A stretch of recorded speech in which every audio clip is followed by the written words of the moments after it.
insight into what is the beginning of European history? Yeah, that's a very good question, and I think that all African scholars, intellectuals, teachers, and students should know that question, or should know that answer by asking that question. Because one has to realize when you begin to try to research European history, you cannot find any definite beginning dates for the European. But you have to look at the time that Alexander came into Egypt in 332 BCE. Okay? Now, when Alexander came into Egypt in 332 BCE, that was the beginning of European history. Because history consists of 5, I call it ingredients. And those 5 ingredients are time, people, places, events, and literature. Literature is very important because literature is used, or a writing system to create literature is used to document time, people, places, and events. Now, you got to remember also that our ancestors, the ancient Egyptians, those Africans over in Egypt, from their culture came the creation of the world's first alphabet. So therefore, they created the first alphabet ever created for human or mankind. So therefore, they were the only literate people living on planet Earth at that time, because an alphabet makes an individual literate. So without ancestors creating this alphabet, or the world's first created alphabet, because all other alphabets that are used today is nothing but a derivative of the ancient Egyptian hieratic, demotic, cursive, phonetic alphabet. In my book, The Historical Origin of Christianity, The Historical Origin of Islam, I have an alphabet chart in there. And if an individual will buy either one of those books and look to the extreme left, there's 3-line column there. And under that 3-line, above that 3-line column, it says Ancient Egypt. That means that those 3 lines represent the writing system of our ancestors, the ancient Egyptians. The very line to your very left of that 3-column alphabet is the hieroglyphic, or the pictorial symbols that our ancestors communicated with during the time of antiquity. And then where the alphabet starts is with the 2nd and 3rd line, which is the hieratic, demotic, cursive, Coptic Egyptian script that is used today. Because when the Greeks came into Egypt, they had no writing system. They were illiterate, uncivilized, and I say savages. And I'm not saying that to criticize anyone. I'm bringing out the facts of the matter about the Greeks. They had no institutions in Greece, nor did they have an institution in Europe. In order to have an institution, you have to have an alphabet to write with. So the only institutions on planet Earth during the time of antiquity, which is ancient times, were the institutions in Egypt during the time of antiquity. So when the Greeks came in 332, which is the beginning of all European history, they came in contact with our ancestors, our Melkite Coptic Egyptian ancestors. And these Melkite Copts were your bourgeois, or they ran the government, and so forth and so on. But you got to also remember that in Egypt, with the high civilization and these Greek Arabs coming in, the Greeks forced the Greek language on our ancestors.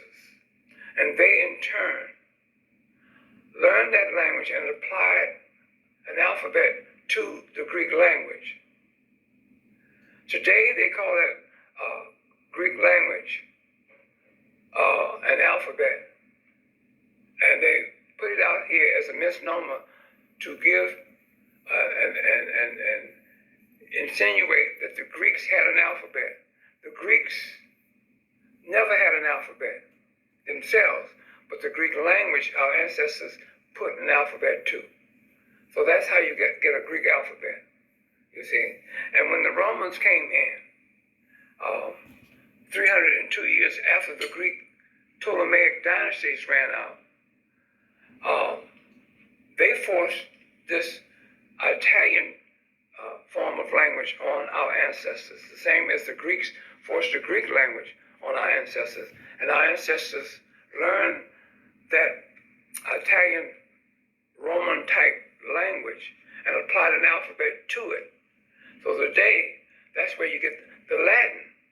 And from the Latin comes the English and so forth and so on. And but getting back to Alexander and the Greeks after coming into Egypt, saw all the beautiful culture that was created by our ancestors, ancient Egyptians. And they wanted to be made part of that. But in order for them to be made part of, they knew that they had to get accepted by the ancient Egyptian sacred society. So they set out to do that. They were rejected because our ancestors, the ancient Egyptians, never race mixed with other races. They didn't do that. And so they were rejected from it. So Alexander lived 9 years after coming in 332. In 323 BCE, he died. Now remember, BCE dates are counted down. BC dates are counted down. The dates that we live in are counted up. Right. So therefore, I want the listening audience to know the difference between BC dates and the dates that we live in today, after the Common Era or the AC dates. You see. So now, he died, and they had a Dio Duce meeting. Dio Duce means that word means successor of Alexander. And it was voted on that at this meeting, the Dio Duce meeting, that Ptolemy I, Lagi, called Soter, will be in control of Egypt.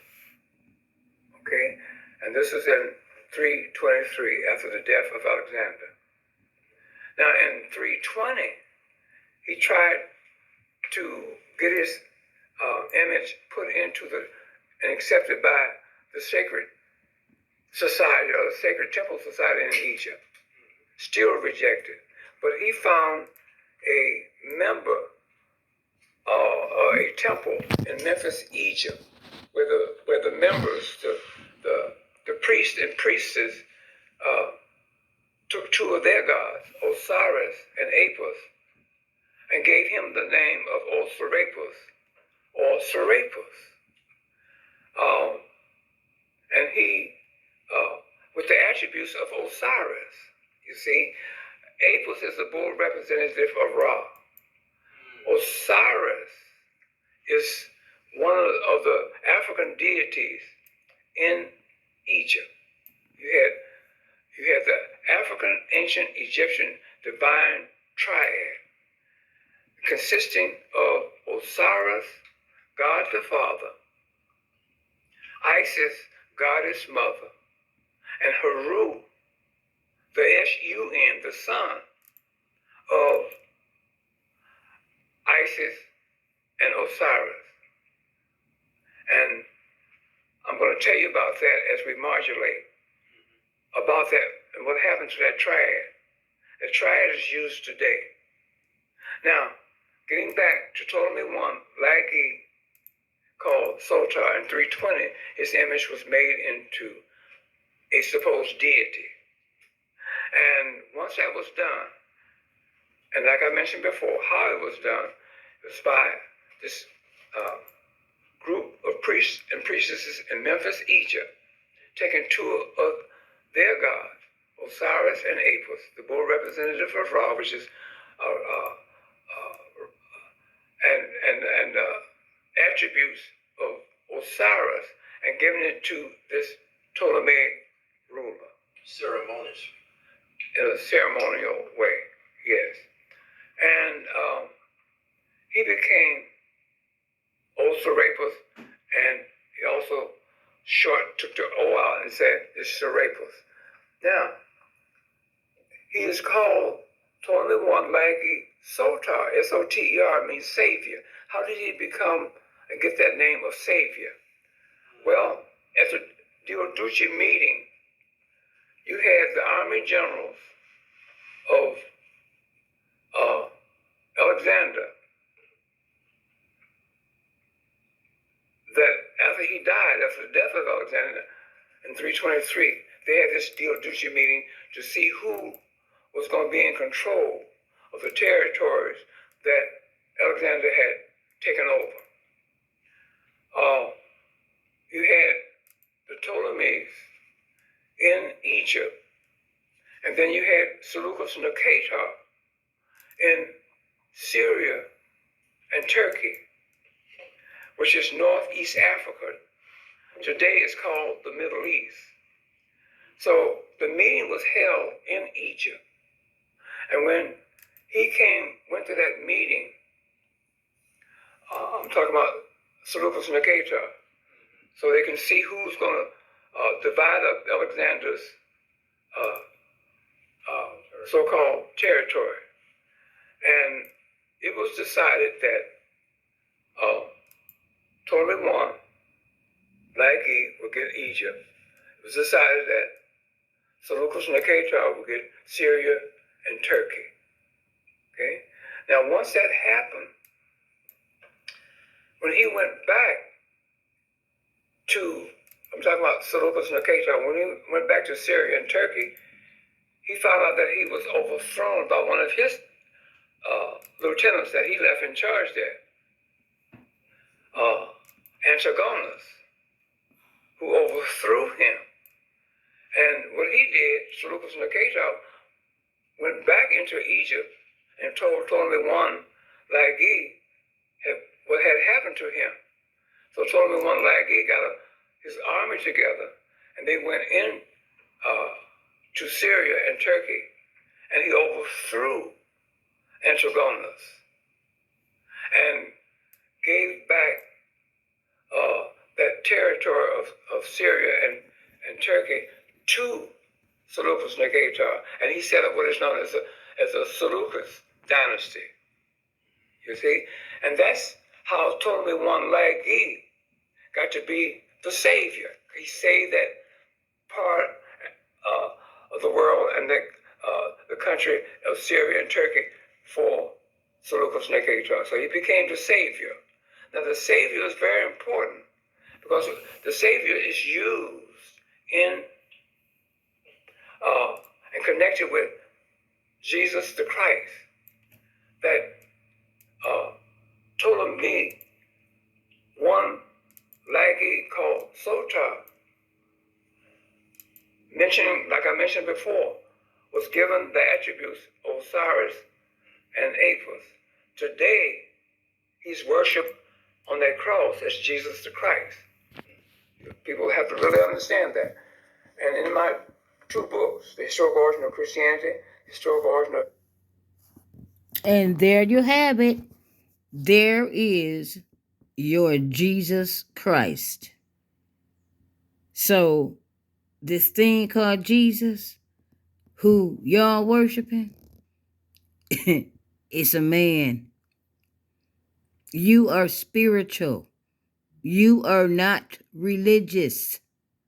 Well, you shouldn't be. Being religious and going to church is being stuck and drinking the Jesus juice.